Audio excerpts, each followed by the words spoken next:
खुदा के दीन की खिदमत का एक अनमोल इदारा है, इदारा रहे बरे इंसानियत तो सबको प्यारा है। वालेकुम वरहमतुल्लाहि वबरकातुहू। नाज़रीन, इस वक्त एक बहुत ही अफसोसनाक खबर मैं आपको प्राइम न्यूज में बताने की कोशिश कर रहा हूं। अफसोसनाक इसलिए कि अब जाहिर बात है कि 2022 का इलेक्शन उत्तर प्रदेश में आ रहा है और अब उत्तर प्रदेश के इलेक्शन को लेकर जैसे पहले 2 मस्जिदें शहीद की गई, मॉब लिंचिंग के वाकयात बढ़ गए हैं, ऐसे सुअरों का झुंड के झुंड निकल रहा है और वो निहत्ते दाढ़ी वाले टोपी वालों को देखकर किसी भी नाम पर, और खास तौर से जो लोग अपनी माँ की कभी खिदमत नहीं कर पाए हैं, वो गौ माता के नाम पर, गौ माता की रक्षा के नाम पर एकदम झुंड के झुंड निकलते हैं और किसी निहत्ते आदमी को जो दाढ़ी और टोपी में नजर आता है उसको भी मॉब लिंचिंग का शिकार बना देते हैं। अभी त्रिपुरा का वाकया आपके सामने आया कि 3 मुस्लिम लोगों को बेरहमी से पीट कर मार दिया गया। तो खैर आइए, अब योगी आदित्यनाथ के निशाने पर अब उलमाए किराम आ चुके हैं। जी हाँ, उलमाए किराम योगी हुकूमत के निशाने पर आ चुके हैं।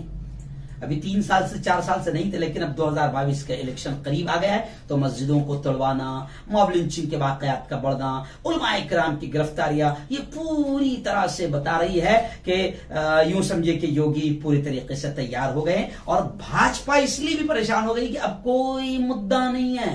राम मंदिर की जमीन को बेचने का मामला भी गरमाया हुआ है और साधु संत भी अब इंक्वायरी का मुतालबा कर रहे हैं और थूक रहे हैं। तो अब लोग कह रहे हैं कि ऐसा माहौल बनना, नफरतों का माहौल बनना, यह बहुत जरूरी है। तो अब योगी आदित्यनाथ की हुकूमत जो है बिल्कुल घटिया लेवल पर उतर आई है और बड़ी खबरें आ रही है कि उत्तर प्रदेश से मुबल्लिग इस्लाम उमर गौतम और मौलाना जहांगीर कासमी को यूपी एटीएस ने गिरफ्तार कर लिया है और इल्जाम यह लगाया है कि लालच देकर 1000 से ज्यादा गरीब हिंदुओं का मजहब इन लोगों ने तब्दील करवाया है। ये इल्जाम है इन पर।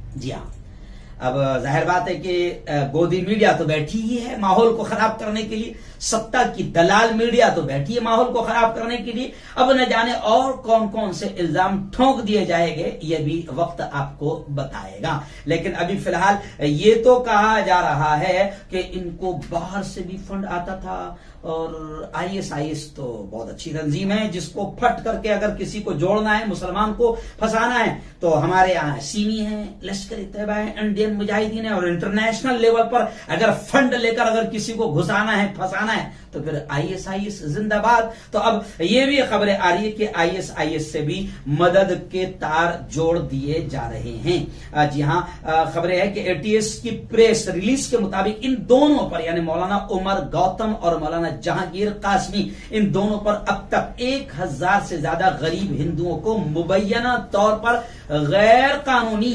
तब्दीली मजहब कराने का इल्जाम है। इस सिलसिले में यूपी के ADG law and order Prashant Kumar ने बताया कि एक बड़ा गिरोह तब्दीली मजहब में मसरूफ था और रुकुमात और दीगर जरूरियात से मदद करके हिंदुओं को तब्दीली मजहब कराते थे, यानी धर्म परिवर्तन कराते थे। बता दूं कि इससे पहले मुबैना तौर पर डॉक्टर उमर गौतम, इनके बयान के मुताबिक मुफ्ती जहांगीर कासमी इनको 9 जून को सुबह गाजियाबाद पुलिस ने पासपोर्ट और दीगर कागजात के साथ पुलिस स्टेशन बुलाया था और देर शाम तक जब ये दोनों हजरात बाहर नहीं निकले तो तशवीश पैदा हुई। साथ गए लोगों ने इनके मुतालिक दरियाफ्त किया तो पुलिस एहलकार ने बताया कि वो यहां नहीं है।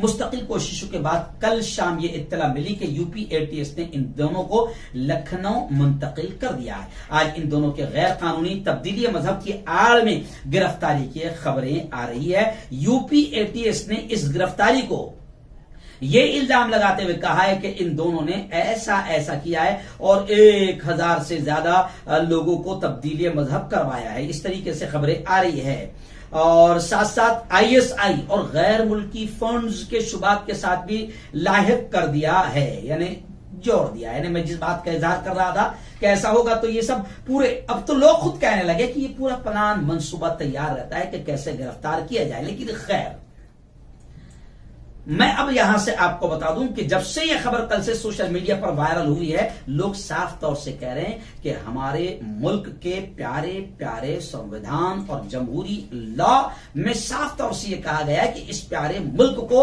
अमन और शांति के साथ में इस प्यारे मुल्क को हरेक को अपने धर्म का प्रचार और प्रसार करने की इजाजत है, तबलीग की इजाजत है। आप अपने धर्म का प्रचार और प्रसार कर सकते हो। और आप मुल्क के कई इलाकों में देखोगे कि कई पहाड़ी बस्तियां हैं, आदिवासी बस्तियां। मैं खुद गुज़िश्ता हफ्ते गुजरात गया था, तो विल्सन हिल जो मशहूर जगह है, वहां पर जब मैं गया तो उससे पहले एक दो गांव आए, तो मुझे लोगों ने बताया कि यहां पर बाकायदा ये पूरे के पूरे आदिवासी पहाड़ी इलाके के जो गांव है, ये पूरे के पूरे क्रिश्चियन बन चुके हैं। तो क्रिश्चियन अपनी मिशनरी को प्रचार और प्रसार कर सकता है, ईसाई, यहूदी, जो भी XYZ। हमारे मुल्क का ये प्यारा कानून है कि हर एक को अपने धर्म का प्रचार और प्रसार की इजाजत देता है, पुरअमन शांतता पूर्व तरीके से। लेकिन मुल्क में एक ऐसा टोला भी है कि जिसकी खबरें आपने पढ़ी होगी, हिंदुत्व टोले की, कि जो चैलेंज के साथ अमन शांति नहीं, वो चैलेंज के साथ बाकायदा पर्चे बांटते हैं और अपने भाषणों में कहते हैं कि हमारा टारगेट है कि 2020 में और 2021 में 2000 मुसलमान बेटियों को हम धर्म परिवर्तन करवा के हिंदू लड़कों के साथ में उनका विवाह करवाएंगे। अभी गुजरात की एक वीडियो वायरल हुई थी कि किस तरीके से ये लोग धर्म परिवर्तन करवा रहे हैं और मुस्लिम लड़कियों को फंसाने के लिए जवानों को तैयार कर रहे हैं। तो अफसोस इस बात का है कि ऐसे लोगों पर कार्रवाई तो दूर की बात, इन कमीनों के खिलाफ कोई बोलने को भी तैयार नहीं है। लेकिन अगर उमर गौतम या ये मौलाना कासमी, जहांगीर कासमी साहब अगर दावत तबलीग का काम करते हैं, मुबल्लिग है, इस्लाम का प्रचार और प्रसार करते हैं, तो फिर जनाब इनके खिलाफ कार्रवाइयां हो सकती है। यानी आप समझ सकते हैं। और यह खबर भी उत्तर प्रदेश से आ रही है, तो लोग कह रहे हैं कि उत्तर प्रदेश में इसलिए पहले कार्रवाई की गई कि उत्तर प्रदेश में 2022 के इलेक्शन की पूरी तैयारियां हैं।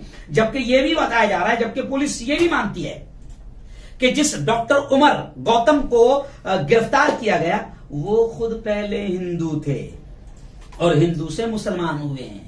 तो यहां हमारे मुल्क में तो आप अपने मजहब का, मैं मुफ्ती मोहम्मद हारून नदवी, मुझे इख्तियार है कि मैं अपने मजहब का धर्म इख्तियार करूं। अगर मुझे कोई दूसरा मजहब अच्छा लगता है तो मुझे इख्तियार है, ये मेरे मुल्क का संविधान और कानून कहता है।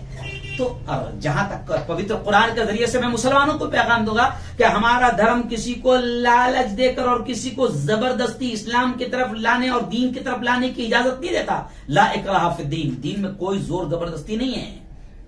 अब इन पर जो कुछ भी इल्जाम लगाए गए और इन्हें गिरफ्तार किया गया, तो इसको लेकर सोशल मीडिया पर चर्चे शुरू हो गए कि 2022 के इलेक्शन की फुल तैयारी योगी जी कर रहे हैं। जबकि डॉक्टर उमर गौतम जिनको गिरफ्तार किया गया, ये खुद बेचारे हिंदू थे। और जब खबरें ये भी आई है, आपने वीडियोस देखा होगा कि जिस शख्स ने बाबरी मस्जिद पर कुदाल चलाया था, बलबीर सिंह, वो खुद हमारे शहर जलगांव में आकर गए हैं। बलबीर सिंह आज वो उमर नाम से जिंदगी गुजार रहे हैं, उन्होंने इस्लाम कबूल किया है। तो इस तरह तो हमारे मुल्क में बिल्कुल सबको अपने पसंद से शादी करने का इख्तियार है, अपने पसंद से बाकायदा धर्म कबूल करने का इख्तियार है। लेकिन क्या करें, मुल्क में अब विकास नहीं हो पाया है और पूरे मुल्क का सत्यानाश हो गया है। तो अब ऐसे ही मुद्दे लाकर असल मुद्दों से ध्यान हटाने की कोशिशें की जा रही है। दारा रहे बरे इंसानियत तो सबको प्यार